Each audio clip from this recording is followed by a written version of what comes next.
ఈ పని చేస్తే చస్తాము అని తెలిసినా ఆ పనిని చేసి చావును కొని తెచ్చుకోవడాన్ని ఆత్మహత్య అంటున్నాం మనం. సురేష్ ముందుకురా. సురేష్, ఒక విశ్వాసి ఎలా ఉండాలి నాకు ఒక 5 మాటల్లో చెప్పు. ప్రార్థన చేసుకోవాలి, బైబిల్ చదువుకోవాలి, దేవుని స్తుతించాలి, తగ్గింపు ఉండాలి, దేవుని దగ్గర విధేయత కలిగి ఉండాలి, విశ్వాసులతో కలిసి ఉండాలి, సంఘంలో లోబడి ఉండాలి. ఏ పని చేసినా కూడా సంఘంలో పని చేయాలి, బాధ్యతాయుతంగా పనులు చేయాలి, అన్ని బాధ్యతలు తీసుకోవాలి. ఇవన్నీ ఒక విశ్వాసి ఎలా ఉండాలో తెలుసు. ఇప్పుడు సురేష్, వీటిల్లో నువ్వెన్ని చేస్తున్నావు సురేష్? 2 చేస్తున్నానా అని మిగతా 8 పాయింట్లు కూడా తెలుసు ఈయనకి. ఏం చెయ్యాలో ఎలా ఉండాలో తెలుసు.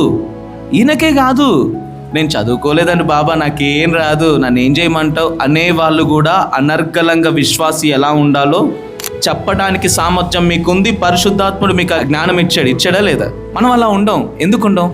ఎందుకు అంటే మనం జీవాన్ని విసర్జించి మరణాన్ని ప్రేమిస్తూ ఉన్నాం. మీరు ఆత్మహత్య చేసుకుంటున్నారు.